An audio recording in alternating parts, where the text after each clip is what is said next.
3D Rainbow Cat Acrylic Nail Art Tutorial by Hotpinkzebrapolish.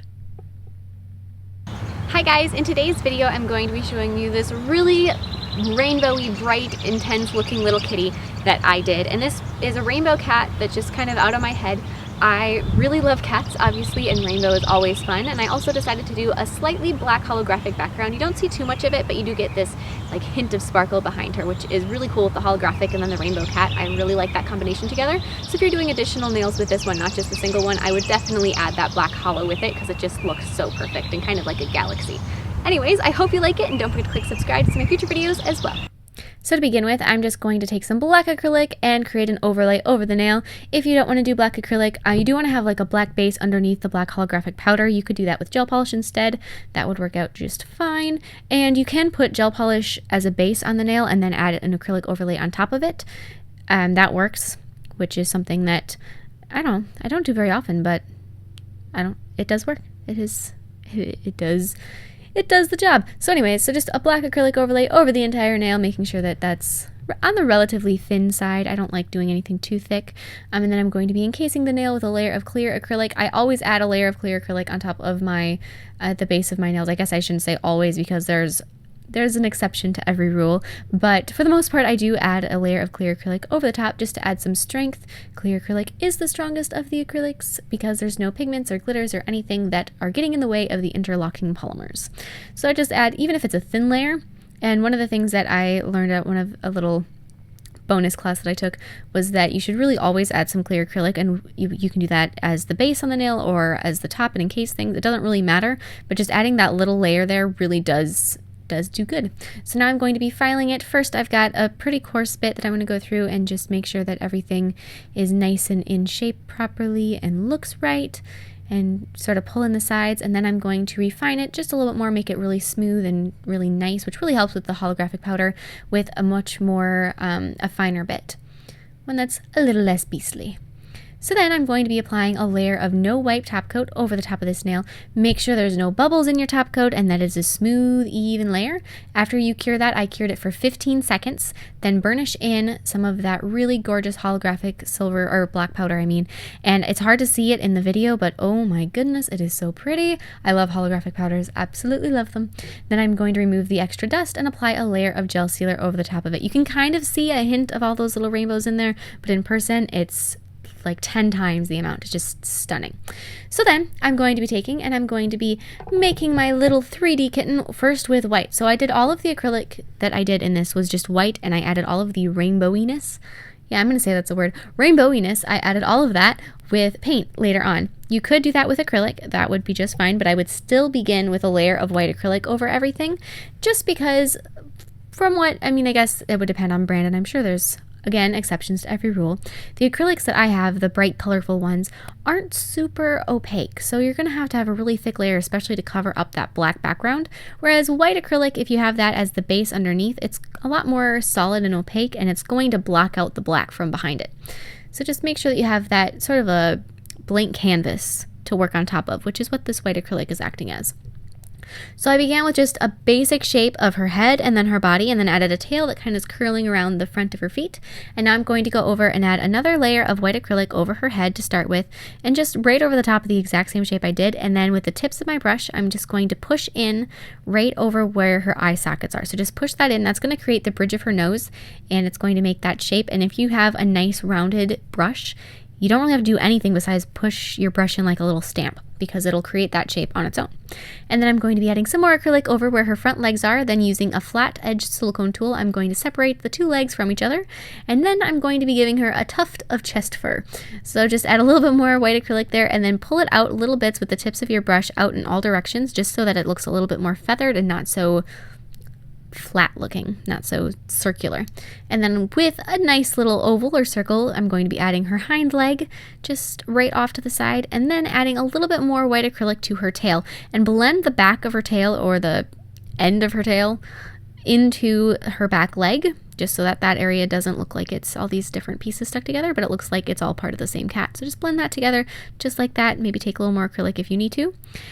And then we're going to be needing to add her ears. And so I switched to my little 3D brush. I'm going to be placing down the bead of white acrylic, sort of pulling it out into that pointed shape, and then using the tip of my brush, just push in to create the indent for where it would go inside her ear. Just little bits like that, and then I'm going to repeat the exact same process for the ear on the other side of the nail. So when you are placing her beginning shapes, her head and her body, kind of visualize where you need everything to go, so that all of a sudden you don't run out of room for her ears, because that would be really unfortunate to get this far along and realize that you don't have room to finish it. So then with more white acrylic and that same little 3D brush, I'm going to take and I'm going to be adding a little bit more acrylic to her cheeks, then adding a little bit more to her chin. So for this I did one bead across for her cheeks, and then I split it in half, and then I added a third one for her chin, but you could do it in 3 equal beads, and then add a little tiny bead and form that into a triangle for the tip of her nose. So now I'm going to take, and I have all of my brightly colored acrylic paints set out just next to me, and I'm going to be grabbing them, going kind of in the rainbow order, and adding them to my kitten. So I began with the yellow on the bridge of her nose. I wanted the bridge of her nose to look a little bit brighter, and the yellow is the lightest color that I have.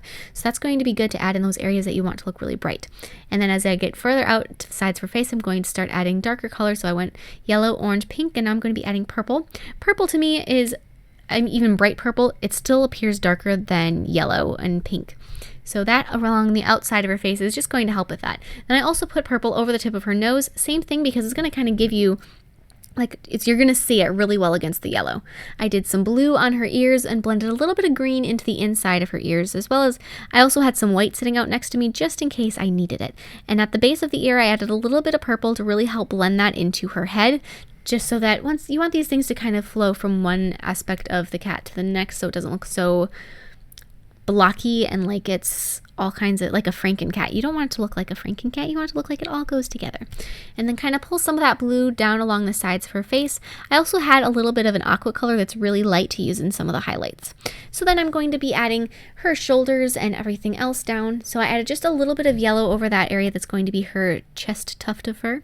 And then I started blending the other colors down her body. So I did orange, pink, and then purple, and then on her legs I began with yellow and green and blue and teal, just like that. So I did kind of do like the legs at the same time, going back and forth, and a little bit on the one shoulder and then the other shoulder that shows, just so that they kind of blend together and go. And then on her leg I began with orange and then added yellow, then green, and then I'm going to go down her tail in rainbow order: blue, purple, pink, orange again, and then lastly just a little bit of yellow on the tip.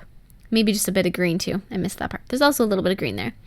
And then I'm just going to take and add a little bit of blue, almost like eyebrows, kind of, right in the top of those eye sockets. Just blend that down. And then with some black, I'm going to start adding outlines and a couple of little details on her face, beginning with her eyes. So I added really flourished eyeliner.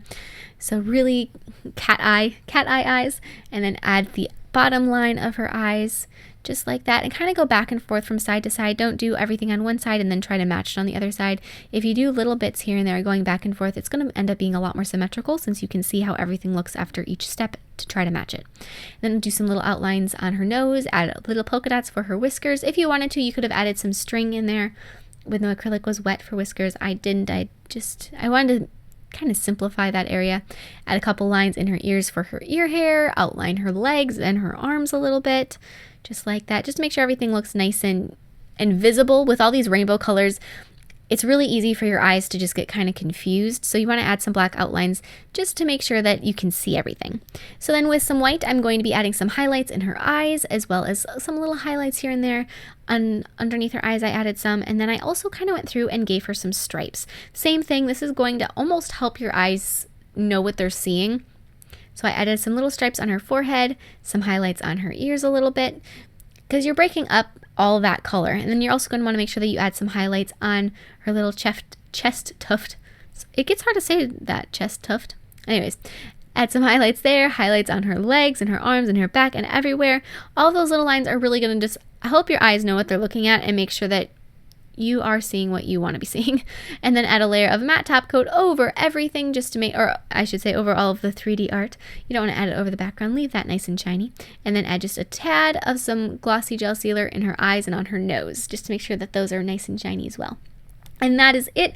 Like I said, I really enjoyed making this. Rainbow cats are, this is just, It's so bright and colorful, and I'm always up for cat nail art. So I hope you like it too, and share recreations with me on Facebook and Instagram. I'd love to see them, and I will see you in my next video. Bye!